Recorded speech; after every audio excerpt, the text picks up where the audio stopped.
Wanna talk? So let's talk. Yeah. Talk. You wanna talk? You gotta talk, you need to talk. News talk. I talk, you talk to Solomon. I talk, you talk to Solomon. Yeah, let's talk to Solomon. Talk to Solomon. You gotta talk, you wanna talk. Good evening, everyone. This is Talk to Solomon. My name is StanSolomon. I'm the host. Chief Steve is not here right now, but he'll be joining us shortly. Our first guest is Lowell Ponte. He is a financial guy. His background is both as an author and as a talk show host. Lowell, good evening. How are you? Wonderful to be with you to learn at the feet of the wisdom of Solomon. Well, that's a nice way to start. I didn't have any Vaseline, so now I'm well equipped. But Lowell, let me ask you this question, sir. There are 11 million people on disability. That's probably double what we had when this pretender-in-chief came into the Oval Office. We have an economy that we're told is recovering when everyone with an I and a Q knows we're in a depression. No one can find a job. No one can ask for a raise. Talk to us, this is your area, about the sham that these numbers are that we're given. Oh, we now live in an Alice in Wonderland economy where in recent days we've seen the Dow, for example, go above 15,000. People don't realize, however, that in today's Alice in Wonderland economics, the Dow going up is a countercyclical indicator. It's an indicator of bad news because it's a casino run by speculators whose only interest is the news bad enough to guarantee that the Federal Reserve will keep printing trillions of dollars out of thin air? And the economy is bad enough to guarantee that, so they're happy.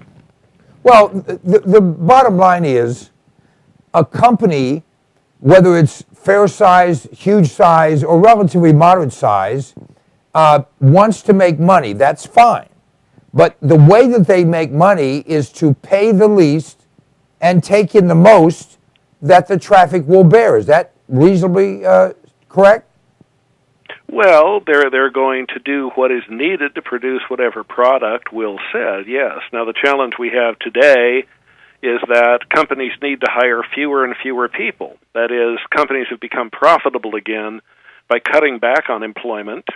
And now we have government policies such as Obamacare that are saying to companies, you don't have to cover a part-time employee, but you do have to cover a full-time one. So, fine, we now have fewer and fewer full-time employees getting real pay, pensions, benefits, and we have more and more part-time employees. In fact, in the latest jobs report, the data came out that the biggest areas of employment are now the leisure and restaurant industry and temp workers.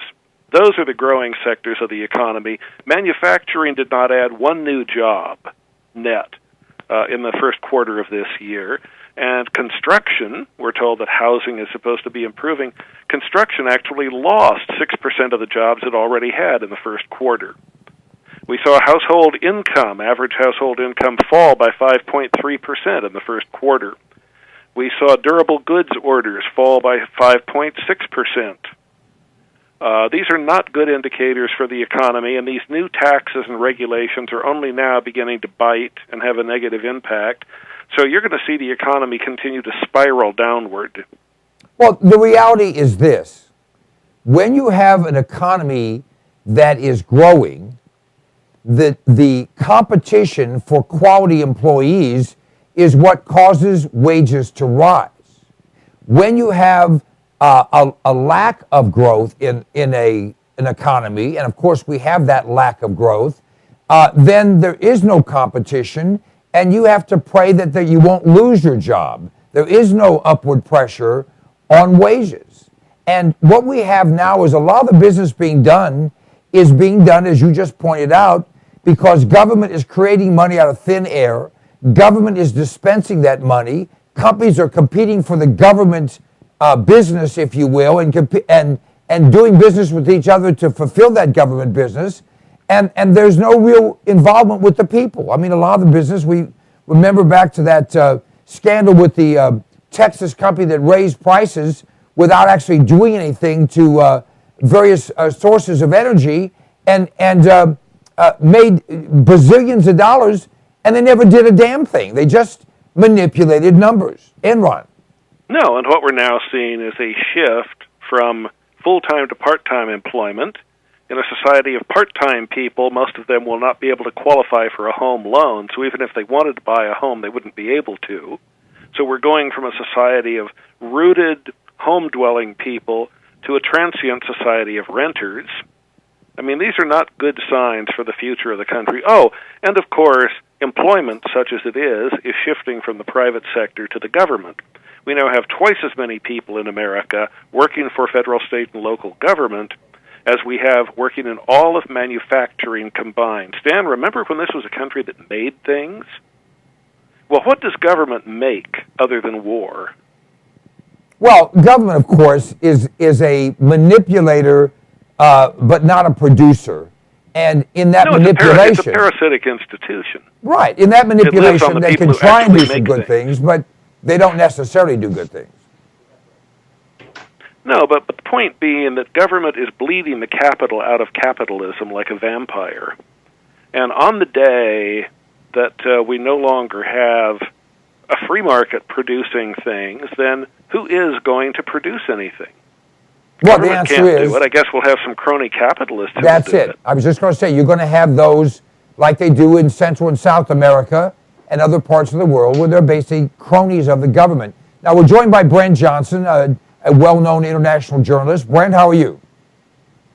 Just fine, Stan. I'm listening with great interest to this conversation. And if I may throw my 2 cents in, I think that, you know, what you and the guest are saying are absolutely right on, that America is being transformed from a productive, constructive, growing society into a Marxist socialist system in which the government distributes all the wealth to whomever it thinks appropriate. And if you work harder, you end up with a less, rather than if you work harder, you end up with more. That's exactly what America is being turned into. And by we're design, redistributing the poverty. Lowell, let me ask you then, in your experience and observation and in the research you've done for your books and the like, the fundamental transformation of this country, not started by this current moron in office, but you know, that's been actually taking place certainly since the turn of the 19th century, but aggressively since the end of World War II, we are seeing a country that instead of being governed, to serve the people, is being changed to have the people serve the government. Is that a fair statement? Oh, absolutely. And in fact, our current book, The Great Debasement, the 100-year dying of the dollar and how to get America's money back, focuses on the year 1913. This was just after Woodrow Wilson and the Progressives had come to full power in the government in 1912. In 1913, they gave us several bad things, the 2 worst of which were the income tax, which, by the way, they sold then the way they do it now with new taxes. This will only affect the rich. You don't need to worry about it. Only the rich will be hit by this. How many of you listening right now are hit by the income tax? And they, as a tandem exercise, the 2 were designed to work together. They created the Federal Reserve. And if you look at the opening lines of the Federal Reserve's enabling legislation, its purpose was to, quote, furnish an elastic currency, closed quote, to replace ultimately that nasty old solid gold currency that the politicians were not free to print all they wanted of. So we had Republican progressives like Teddy Roosevelt, who wanted to be able to print endless money to fund a warfare state. And we had Woodrow Wilson and his ilk, progressives who wanted to be able to fund a welfare state. But what they had in common is they both wanted to take the constraints off government, basically make government collectivist and all-powerful and able to print all the money it wished. And that's what we have today. The dollar in your pocket today has left about 1.5 pennies of the purchasing power of a 1913 dollar. We calculate that the government, by deliberate inflation, by just printing money out of thin air, has in the last 100 years stolen $222 trillion worth of labor value from the American people. Now that's a huge number. That's but astronomical. People do not understand, and you've made the point, but let's reiterate it. Most people say, well, inflation means the cost of things have gone up, and that's because there's additional cost. No, that is not how economists use the term. The term inflation, the way economists use it, means the government printing money at a higher rate than the rise of goods and services. So, for example, if the economy genuinely grew by 2% and the government created, the Fed created 2% more money, that theoretically would not be inflationary. Prices would not rise from it. But if the economy grows by 2% and the Fed prints 5% more money, then you have 3% inflation generated by that. Today, in real-world terms, we're running at between 7 and 10% real inflation, meaning things people actually buy, like food and gasoline. Well, inflation varies, but your point's well made. I was trying to get to the understanding that people would think about it. That is, you can use precious metals, and they vary somewhat, but you can use an hour's worth of labor. You can use, a truckload of dirt. The bottom line is, in real terms, things have not changed dramatically. But when you measure them with dollars, there is a dramatic change. Can you address that? Oh, yeah, your point is well taken. Basically, all commodities tend, over time, to rise and fall together. There are various reasons people use gold or silver, for example, over thousands of years. Easily carried, it's divisible in a clean way. It's not based on flaws or non-flaws like diamonds that are iffy. It's a very clean medium, and yet the government cannot manufacture it out of thin air. It takes actual enormous labor to acquire more gold.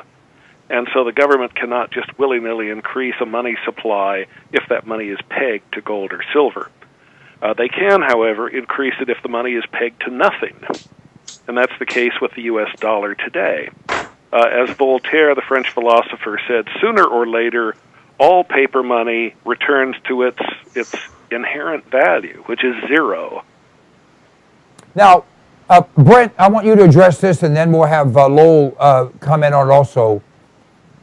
People, with all of their emotional thoughts, and God bless them, there are a lot of nice people out there. I don't happen to be one of them, but I've met a few.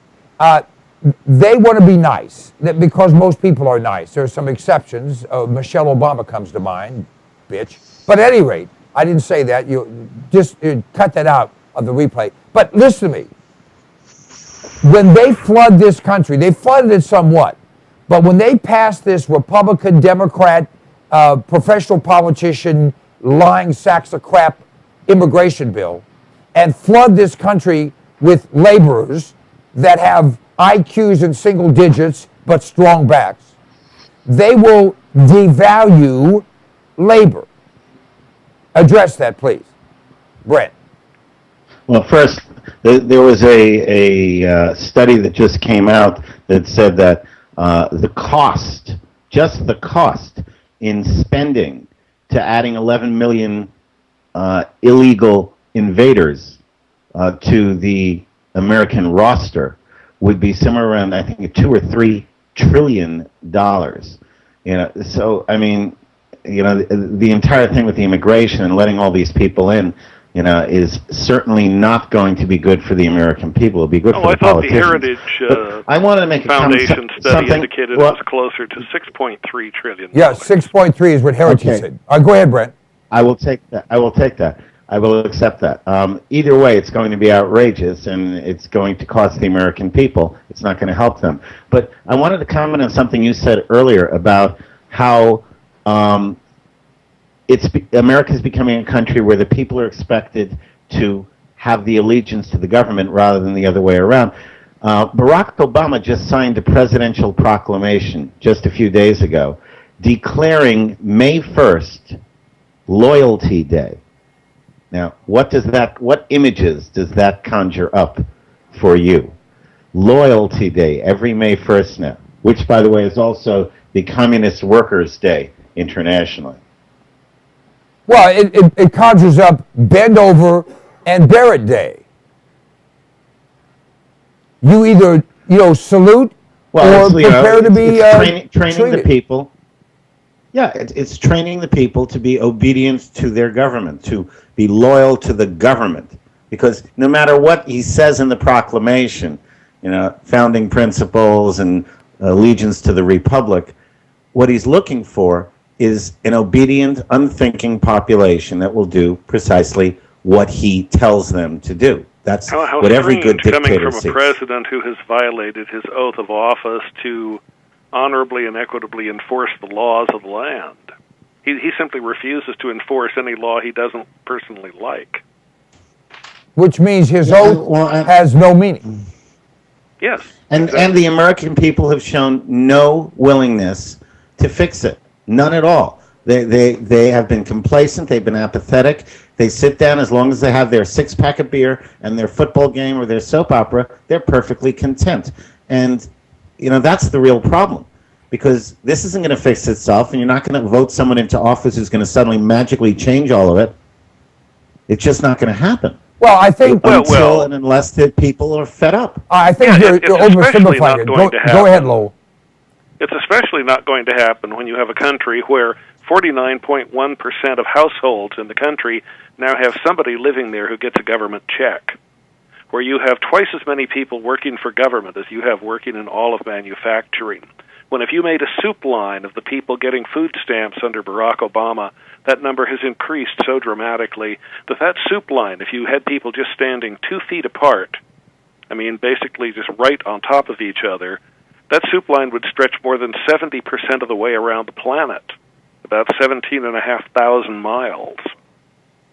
Well, you've got almost 50 you're creating million so much people. dependency on government, and you're making people so unable to support themselves or trust their own individual capabilities that you've created an addicted population. Government is the great pusher.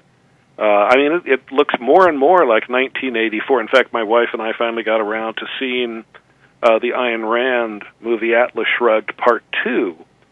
And it was like snapshots of today. It was just terrifying.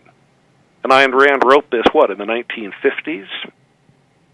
Yeah, she foresaw all of this coming about and more. By the way, I do want to say something in defense of the first family, especially Michelle Obama. And that is, remember, this is the first presidential couple since James and Dolly Madison in the early days of the Republic where the wife weighs more than the husband. Yeah, and intellectually, and by the way, she's heterosexual, which I think is something very positive to say about her. But here's the bottom line. We have a crisis of a proportion, and I want to disagree with my friend Brent just a bit. I don't think people are satisfied with a six-pack and a good game on television. I think there are a lot of Americans. Now, you have a lot of Americans that aren't worth crap. As far as I was concerned, we'd be better off if they were all dead, but I'm not in charge. But we have a lot of Americans, the majority of Americans, that are good people, that have worked hard, that do have a stake, that understand that if they do what needs to be done, their life will change forever. That they have a government made up of Democrats, Republicans, and mostly bastards that will take what they have, will take their kids, will destroy them, and will kill them. And that's the decision you have to make. Am I willing to put it all on the line? Because nothing less will get this changed. Well, suffice it to say, the bigger the government gets, the hungrier it gets. And since it doesn't produce wealth itself, that hunger is going to take the form of having to eat the people who have earned something, who have accumulated something, who have saved, and so on. By the way, I mentioned our book, The Great Debasement, The 100-Year Dying of the Dollar and How to Get America's Money Back. We would be honored, my co-author Craig Smith and I, to give 1,000 of your listeners, absolutely free and post-paid, a copy of this 283-page survival guide. And that's what it is. It is a book showing people how they can protect themselves against all the gimmicks and tricks the government now uses, how it uses inflation as a way of secretly taxing and controlling you, for example. All right, I appreciate that. And what we're going to do is, when we're done with this, Rich is going to talk with you off the air. We're going to put something on the page, so every time someone comes to our site, they can see that. And that way... Well, that's good, but could I just give people an 800 number? Yeah, fine. Do that. Yeah. The toll-free number is toll-free, too. It literally will not cost anybody a penny to get this. It's a 283-page, heavily documented book. The number is 800-630-1494. That's 800-630-1494. It's a little like Columbus, but it isn't quite 1492. It's 800-630-1494. All right. And just leave your name and number. We'll get back to you. We'll find out what form you'd prefer to have the book in, and this way we can contact you when our next 9 books come out. All right, I appreciate that very much. We just have a couple minutes left. I want to make a couple of points here. To me, America has to look toward precious metals. Not gold, not silver, not diamonds, lead. It's been obvious that the government is trying to eliminate ammunition because they know this country is on the verge of reaching the point of no return. A comment on that, please, Brent. Did we lose Brent? Sounds like we have. All right. I'll comment. I ahead. Agree with you absolutely. And in fact, we've written much the same thing, that lead is becoming the new precious metal, and ammunition has been one of the best investments in recent years. I know that Why is that? Because, as Chairman Mao said, power grows out of the barrel of a gun. You know, we were a free country because the people were armed. Lexington and Concord happened because the king was sending troops to try to confiscate gunpowder and ammunition from the colonists. Exactly. Most people don't understand that. I mean, what government that loved freedom would want to take away power in the hands of the people? And yet that's literally what it's trying to do now. And people don't understand the extent to which they're trying to do it. The fact is, our first responders, our firefighters, our police officers, our emergency medical technicians, they are nothing other than targets, sitting ducks for morons if you don't have an armed public that supports them. Yet this government would rather not have that armed public, and I guess we'll close on this point. What happened in Cyprus, where they just stole money from everyone's bank account to see whether there'd be a revolution, and there wasn't, there's going to be that happening in America in the not-so-distant future. Would you agree? I think that is a serious risk. They're practicing the thing economists call financial repression. They started by just making it impossible for you to keep from losing money by having it in the bank account, where they pay you 1% that the Fed's created, and you're losing 7% in inflation on the value of what you're saving. They couldn't get frightened people out of their bank accounts with that, so they said, well, if you leave your money in the bank, we're going to do what they did in Cyprus.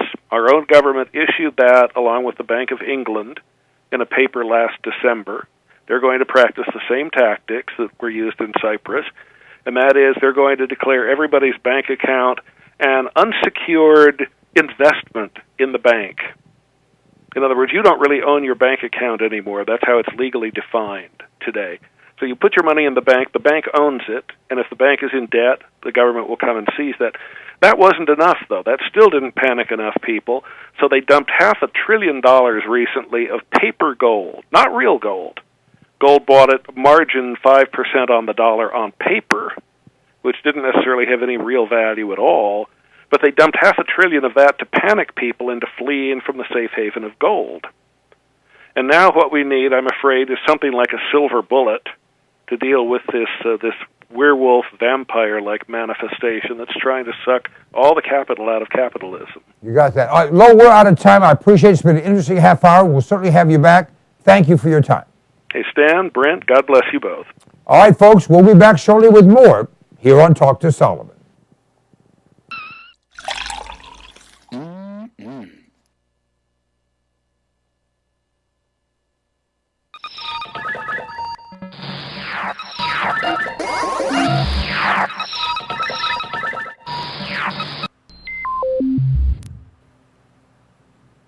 I like to eat. You like to eat? Hello. We all do. And usually we run to the grocery store, we run to the convenience store, or we have something in the fridge. But power's been out in parts of this country in the last few weeks. We don't know what's going to come down the pike economically. Smart people are putting in food. Alpine Aire Gourmet Reserves is a line of foods that you can put away that will last for a very long time. You know, they say eat what you store and store what you eat. This is great tasting stuff, healthy for you, a full line. You go to our website, cpnlive.com, and click on the button for Alpine Aire Gourmet Reserves and see all the different things we have. This is good tasting food. It's reasonably priced. It will last. And it's worth its weight in gold if a problem arises. I know you don't think there's going to be anything that goes wrong. Actually, you do. This is smart. This is smart insurance. This is smart preparation. This is smart thinking. You have kids. You have a spouse. You have parents. You have dependents. You have an appetite. All those things can be addressed by a frugal but smart investment in Alpine Aire Gourmet Reserves. Try them out. You will be tickled to death with the taste of them. You know what? In many cases, people start to eat this and they think, heck, this tastes better and costs less than what you're going to the grocery store to buy. cpnlive.com. Check it out. Hey, my name is StanSolomon, and you know if I have something to say, I'll say it. And I'll only tell you the truth because I'm a Republican, not a Democrat. Democrats always lie. Republicans only lie half the time. I don't lie at all. This is the FuelMule. It's an extraordinary product that was developed by a friend of mine, an engineer, and it increases the fuel mileage on your vehicle. If you have a combustion engine, this will increase your mileage by 10 to 20%. It bolts around your fuel line. You can install it yourself or have your mechanic do it. It is an extraordinary item, and it flat works. I've been using it for more than 10 years. It's increased my mileage on every vehicle I put it on, and by the way, it will last forever. You can get rid of your vehicle, just take it off and put it on the next one. Go to cpnlive.com. You'll have more information there. You can order it right there. We absolutely guarantee you'll be satisfied. The FuelMule. It's a way to kick down your cost of fuel and kick up your mileage. Don't you love the name? I thought of it. The FuelMule. Let me ask you a question. Do you like being sick? I have in my hand an incredible product. It's called TR10 Supercolloidal Silver. TR10 stands for a trace to the negative 10th power. The particles in this silver product are 6 to 8 angstroms, 6 to 8 10 billionths of a meter. Now listen to me. Silver has been the magic bullet for all of human existence.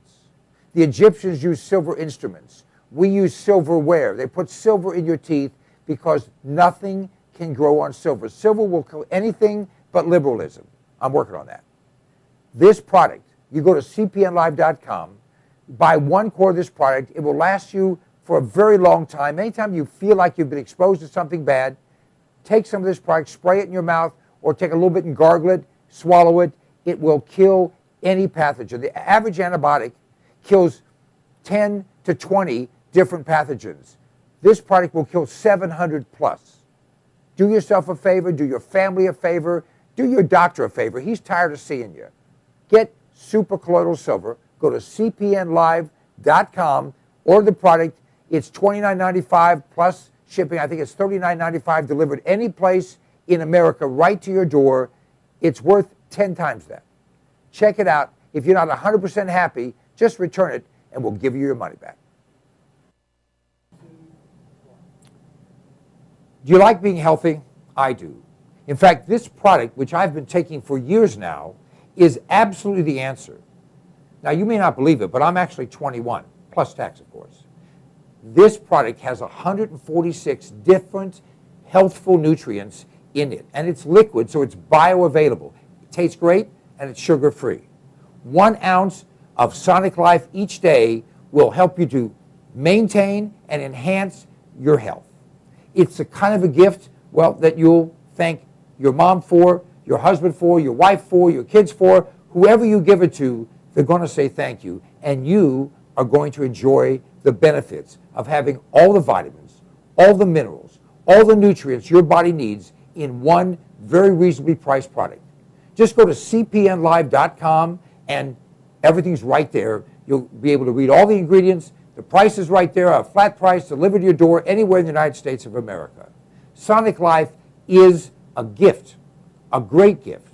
Give it to yourself. I do.